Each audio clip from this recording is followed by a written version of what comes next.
Have you ever wondered what secrets the earth hides beneath its surface? What if the very ground you walk on has a dark story to tell? A story so ancient and twisted that it could swallow you whole. In the heart of Romania, high in the Carpathian Mountains, stands Bran Castle, a place many know as Dracula's castle. But there's more to its grim reputation than just the legend of a bloodthirsty count. The truth buried within its walls is far darker, and it's waiting to be uncovered.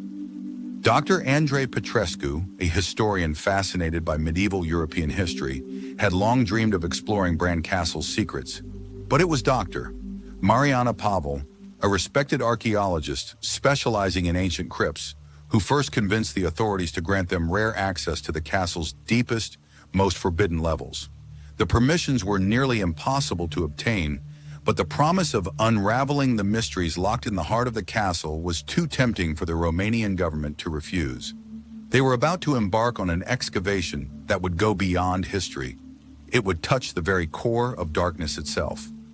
The team entered the castle's lower levels, which had been sealed off for centuries, and the air immediately grew colder. This was no ordinary exploration.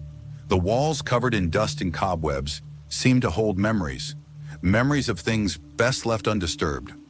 As they moved deeper into the forgotten passages, the weight of the castle's past pressed in on them.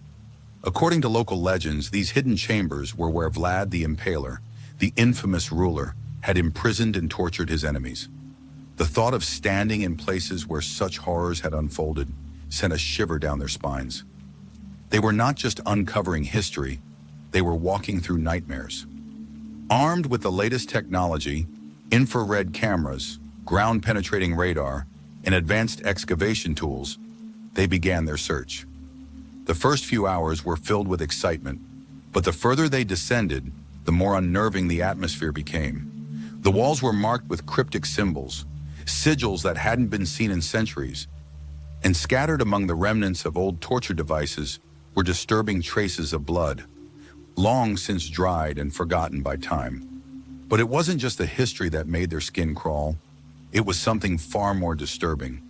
The very air seemed to hum with a strange, oppressive energy. It was as if the castle itself was alive. By the time they reached what appeared to be an ancient hidden door, the team had already started to feel the weight of something unseen watching them. The door was covered in layers of grime, but after hours of searching, they found a hidden mechanism. As it clicked open, the temperature dropped sharply. The door creaked open to reveal a vast underground crypt, unlike anything they had ever imagined. The crypt was not just a burial chamber, it was something far worse. Rows of jagged, massive teeth were embedded in the walls, arranged in unnerving patterns that seemed to form a monstrous, human-like face. It was a sight that left them speechless, each team member frozen in horror. These were not the remains of the dead they had expected to find, but something much more sinister. The walls themselves appeared to have been formed by the teeth, as though the castle had been slowly devouring its victims for centuries. As they ventured deeper into the crypt, they found a blood-stained altar at the far end of the room. On it lay a gleaming dagger, its blade still stained with remnants of crimson. Around the altar were cryptic Latin inscriptions, words that made no sense at first, but one stood out in chilling clarity. They are always watching. They are always hungry. Dr. Pavel, who had seen her share of ancient relics, was the first to make the connection. These were the Teeth of Vlad, the legendary relics said to have been used by Vlad the Impaler to torture and possess his enemies. As they studied the symbols, an eerie sensation washed over them. The whispers that had been growing louder and louder reverberated through the walls. The crypt seemed to shift, the walls groaning under some unseen weight. But it was only when one of the teeth fell from the wall, landing with a sickening thud on the cold stone floor, that they realized they had uncovered something far worse than they ever anticipated. It was no longer just an archaeological site. It was a living, breathing nightmare. And now it was awake. The tooth, impossibly sharp and covered in fresh blood, twitched in the dim light.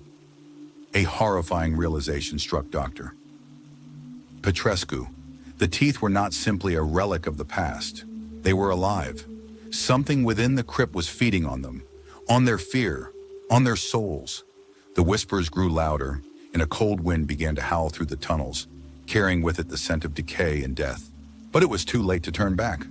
The ground trembled beneath their feet, and a series of horrific guttural sounds echoed from deep within the stone walls. The crypt was not a tomb, it was a prison, a trap for the living. And the more they disturbed it, the more it seemed to stir. As they attempted to flee, the walls around them began to close in, shifting like a living maze, trapping them in its unholy embrace. The air became thick with an oppressive presence, as though the castle itself was feeding off their fear. And then, in the depths of the crypt, Dr. Petrescu saw it, a hidden passageway leading even deeper into the unknown. He had no choice but to follow it. What awaited them there was something far worse than they could ever have imagined, and the true nature of the Teeth of Vlad was about to reveal itself. The passage seemed endless, the air growing colder with each step, the walls closing in tighter. The whispers now had form, taking shape as ghostly voices that echoed in their minds, urging them forward. The team was falling apart, their once steady resolve cracking beneath the weight of the crypt's dark power. And then, they reached the heart of the labyrinth. Before them stood an immense chamber, its stone floor cracked open like a mouth ready to devour them whole. In the center, an altar lay covered in more blood, its surface marked with symbols so ancient they seemed to writhe with life. But it wasn't the altar that held their attention. It was the towering figure standing in the shadows, its form so twisted and grotesque that it seemed to melt into the walls themselves. It was Vlad, but not the man they had studied in books, not the historical figure of legend. This was something far worse. His eyes glowed with a malevolent hunger, his skin rotting, yet his presence as powerful as ever. He was no longer human, but a creature of the castle, an embodiment of its hunger. He had become one with the crypt, the Teeth of Vlad feeding on his victims' souls for centuries, turning him into an immortal force of pure terror. The team stood frozen, but it was already too late. The ground trembled again, the crypt itself shifting as though it were alive. The walls began to pulse, and the teeth embedded within them twitched and ground together like the gnashing of jaws. Dr. Pavel tried to shout, tried to scream, but her voice was swallowed by the oppressive atmosphere. In an instant, the crypt shifted once more, and the team was trapped. The walls moved like tendrils curling in on them. One by one, they were pulled into the darkness, their screams echoing in the walls, swallowed by the hungry void.